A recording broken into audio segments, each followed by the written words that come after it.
What's up, guys? Today I'm gonna be ranking every planet in vanilla KSP 1. Um, Basically, I'm just gonna rank the planets and the moons. So I'm gonna basically briefly go over each planet and moon, what I like about each one and what I dislike, and I'm gonna give it a ranking based on just what I like about it, pretty much. I was gonna do the Outer Planets mod as well, but I haven't played with that mod enough yet to really like accurately rank stuff. Like I've only been to the Starness moons, so I'm gonna put that off. And I'll make a part 2 eventually of all the Outer Planets mod planets as well. But yeah, so I'm just gonna be ranking base game planets. And I'm gonna start from the sun, like closest to the sun, and then out, pretty much. So we're gonna start off with Moho. Moho, the closest planet to the sun. It's quite an interesting little planet. Honestly, not much really goes on. The only thing that's really interesting is the Moholes on the poles. Other than that, it's really just a challenging destination because of how close it is to the sun. I like the Moholes. The Moholes are cool. I also like the challenge of getting there. But honestly, once you get to Moho, it's honestly quite a simple landing and then return to orbit. Like the actual challenging part is just getting an encounter with it and then having enough fuel to actually get there. It's like a gargantuan amount of fuel because of how close it is to the sun. Honestly, it's not really that interesting overall. It's pretty much just a rock. So I think I'm gonna put it in. I don't know. I think C tier. Like it's not like trash horrible, but it's not really anything crazy. I'm putting it in C. I think C is fair. Eve, the Venus analog of the Kerbin system or Kerbal system. Eve. Honestly, Eve is actually a pretty interesting planet. Mainly because I like the color the most, honestly. I like the purple, but it's also quite challenging. I wouldn't say it's the most challenging. I think it's like maybe second or third most challenging. But I like the purple color a lot, and I also like the challenge it presents. But it's not like crazy challenging because it's really close to Kerbin and has a really big gravity well, so you can easily reach Eve. It's just the main issue is getting back from Eve, surviving the descent, and then reascending. But overall, I'd say, honestly, it's actually a pretty fun destination. I actually like Eve a lot, especially for its color. I think, is it A though? I don't know. I think it's B. I think it's B. Eve's a neat little place, but besides the challenge in it being purple, it's not anything crazy. Actually, yeah, B. Gilly, Eve's only moon. Honestly, it's pretty much just a little rock. I mean, I'm pretty sure it's the smallest body in the entire system, and its orbit is really, really off from Eve, so it's kind of annoying to reach. And since it has really low gravity, as a very small, like, it's hard to get encounters with it. It's not challenging at all. You can go to Gilly, land, and then return to orbit for like maybe 50 meters a second, maybe even less. You could do it with just a Kerbal's jetpack. Like its gravity is so low, you could jump to orbit with your feet. So it's just an asteroid. And it's honestly, there's nothing really happens at Gilly. The only thing that makes it unique is its low gravity, but it's so low that it's actually kind of annoying. So honestly, I think it's D tier. There's no point in going to Gilly unless you just want science for science mode or something. Or I mean, it's easy, sure, but it's too easy. Kerbin, come on, everyone knows Kerbin, the home of the Kerbals, Earth analog of the system. Honestly, Kerbin is obviously the most unique planet for obvious reasons. It has multiple biomes. The Kerbals are from there. Honestly, it's just the most interesting planet. The only reason why it's like doesn't seem that way is because you start on Kerbin, so it's like, wow, I'm from here, so it's like, I don't know. But honestly, it's probably one of the most interesting planets, and I think the best feeling of a mission is when you return to Kerbin after the mission. Like, that whole time you're stressing about your fuel. Are you gonna make it back to Kerbin? And then around the end of the mission, you start going back to Kerbin. You can see it in the distance, like getting closer, and you know that you succeeded. You made it back home. And I think honestly that's like the best feeling in the game, is like successfully returning back to Kerbin. And honestly, I think with the extra biomes and also Kerbals, it's their home. I mean, it's S tier. Seriously, I mean, come on. What other planet would deserve S tier other than Kerbin? Like, obviously it's gonna be Kerbin and S. I mean, come on. And then the Mun, the moon analog, first place most people go to after they take off. So the Mun is a big learning curve for newer players. Like for me especially, it took me like 10 hours of playtime to actually like land there properly and return back. So honestly, it has the biggest learning slope, and it gets you prepared to do other things. I don't know. I like the Mun a lot. It's a nice location. It's close to Kerbin, so it's easy to reach, and it's good for like testing craft for other planets. Like let's say like you wanted to send a rover to like Val or like a similar sized moon like Ike. So you could just send it to the Mun, test it out, and be like, okay, yeah, this works well, and then you can just send it to one of those other places. Or if you just want to mess around on a place with low gravity, I mean, it's right there.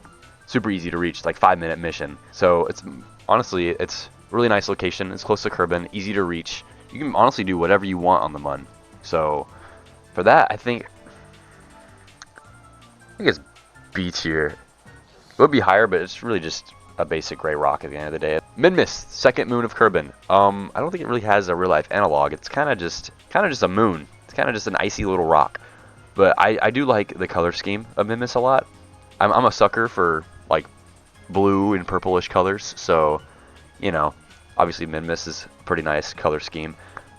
I like how it's kind of unique. Like there's not really any other planet as like Minmus, except you could say Eeloo, but are they really that similar? I mean, they're both icy, sure, but I don't know. Honestly, Minmus is a fun destination. Honestly, I think it's more fun than the Mun because it has less gravity.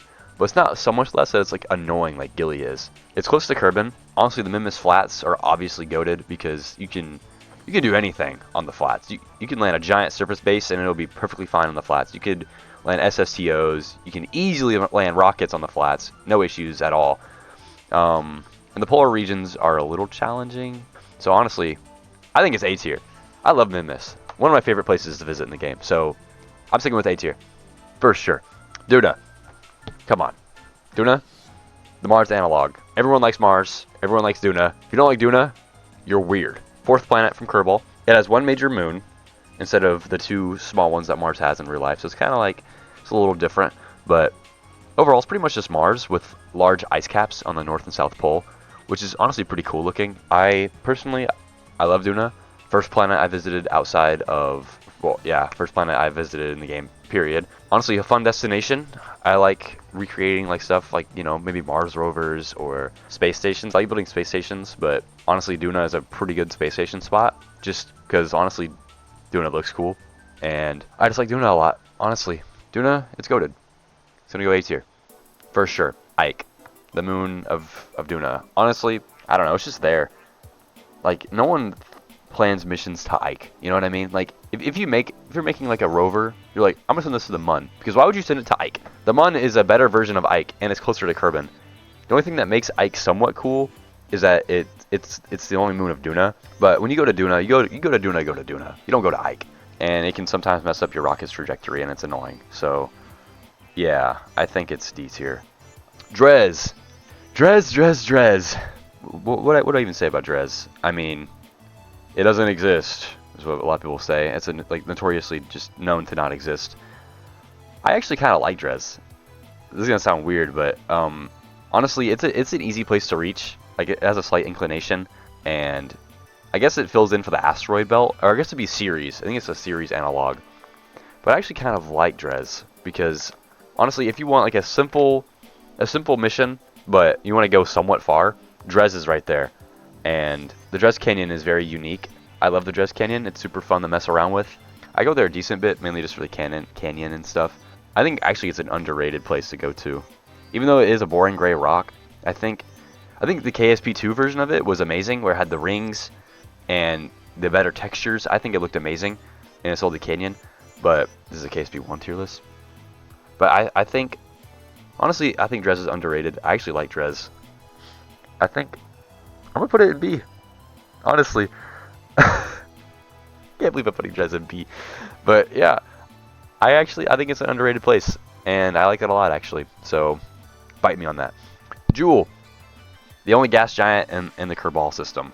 I think the 5th planet from the sun. Yeah, 5th planet from the sun, or from Kerbal, just like Jupiter. It's a Jupiter analog, but green. I mean, that's pretty much all it is.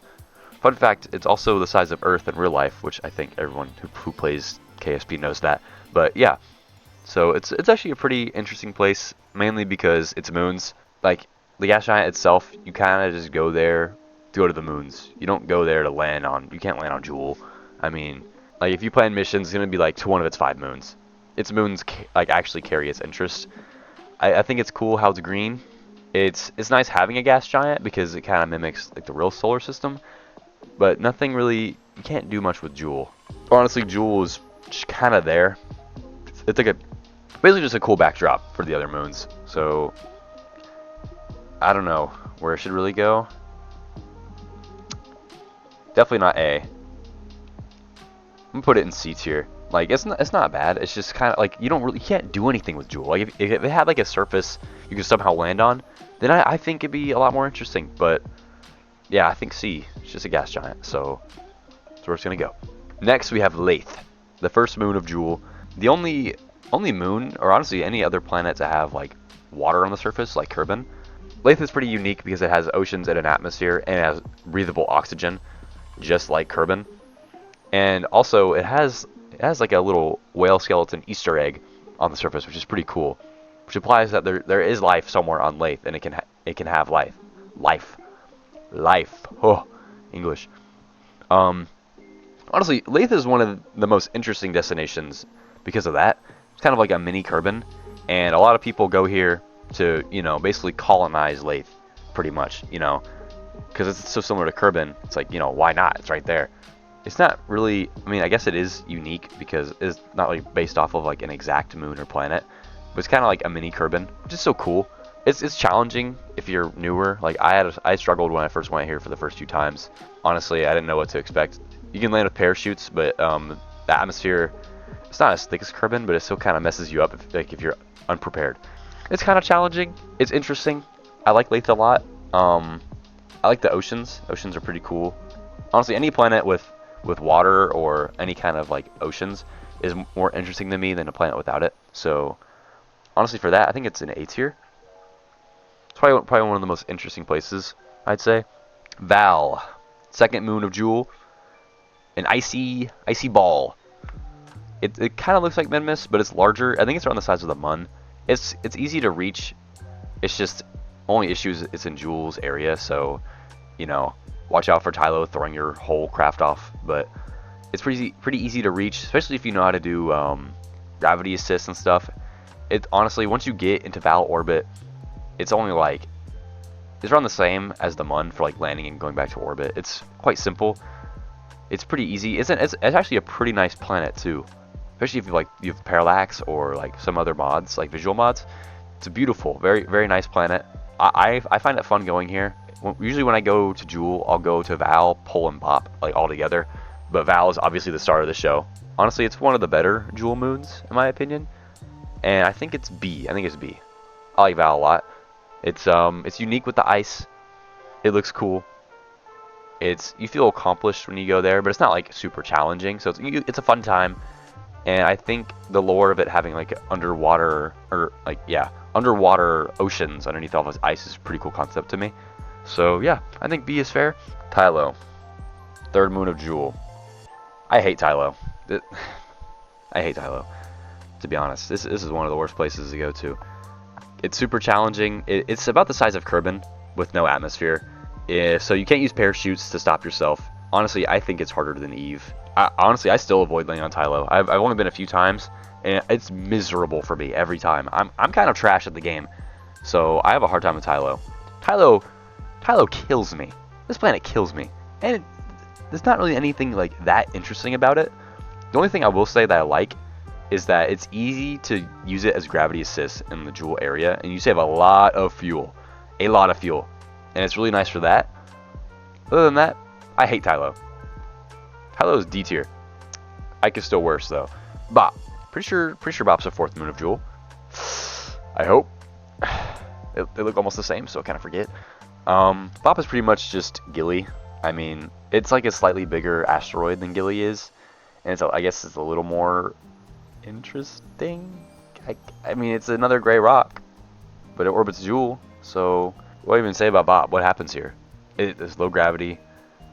It's a rock. You can go here for Jool 5s, I guess. It's good for refueling if you're doing one of those like refueling missions, if you need fuel, and it's nice. It's easy to go to. Only issue is inclination. It's kind of annoying because like Bop and Pol, their orbits are all whack. Honestly, it's a pretty boring destination. You know what, Tylo? I'm sorry. You know you're not D tier. I'm gonna put you with C next to Jool.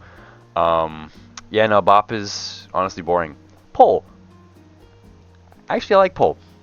Unlike Bop, it's actually interesting. It has a unique color scheme where it has like the yellow and orange on like the surface, and the more greenish mountains. It has a lot more texture than Bop as well. It's the furthest moon, so it's a little more, I guess I wouldn't say harder to reach. It's just kind of, you gotta finagle with your orbit more. It's not hard to reach or anything. It's quite easy to land too. It's maybe around the size of Minmus, I want to say, arguably. So it's pretty easy. Pretty sure there's also the Kraken Easter egg on the surface, which that's pretty cool. I like that Easter egg a lot. I think everyone does, though. I mean, come on. Pol's pretty cool. I think it's a nice little place to visit when you're in the Jool system. And honestly, I like the terrain a lot. I like the uniqueness it has, the color scheme. It stands out. It's way better than just Bop, where it's just brown. So I think it's. Is it the same tier as the Mun? I don't know. I think C tier. Yeah. I don't know. Hold on. I'm not liking this list. Let me think. Okay. Duna, you're going to S tier. Duna is the most interesting planet I like to visit. I like going to Duna the most. It's going to go S tier. I've always loved Duna. Always will. The Mun's going to go S tier as well. Or A tier, not S tier. I think, you know, the two moons of Kerbin and then Laythe, obviously A tier. It's going to stay there. And then I think these staying in B is fair.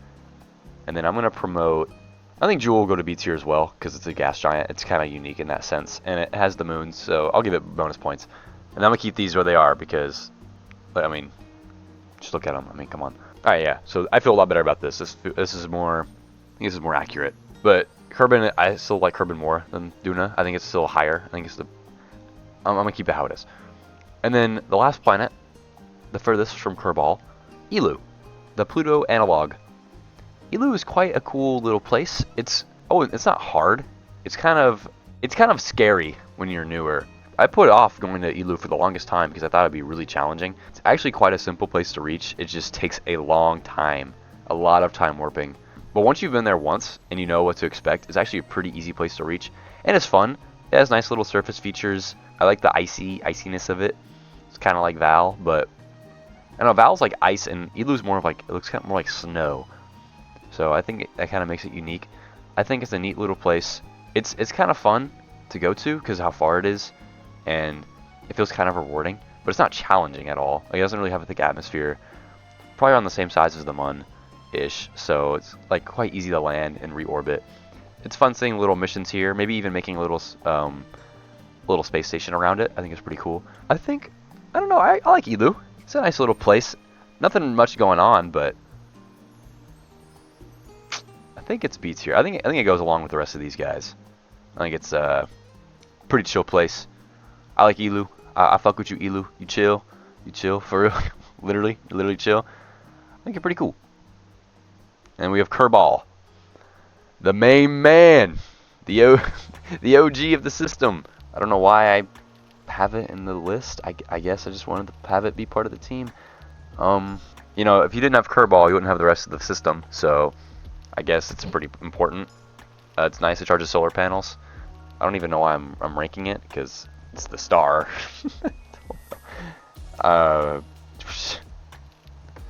You know, here you go, buddy. You can be S tier with your. Nah, you're just gonna go B. Whatever. But yeah, so that's my list. I'm quite happy with this.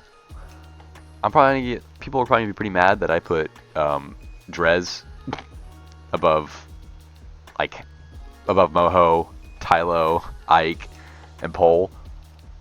But honestly, I don't care. You can be mad. I don't care. I'm happy with my list. So yeah, that's my list. I'm actually gonna do a part 2 eventually with the outer planets. So I'll, like, you know, Sarnes, and like the Neptune and Uranus analogs along with their moons as well. But you know, I need to play it first, so it might be a while. But yeah, this is my finalized list of the KSP system. So yeah, that's all for that. If you hate me for this list, let me know. Send me like a bomb threat in my mailbox or something and be like, ah, you put Duna above Laythe, I'm gonna blow up your house. And then, you know, maybe I'll change my list. But other than that, I'm not changing it. So, yeah, you know, have a good night. Thanks for watching. I really appreciate it. And stay cool. Yeah, stay cool.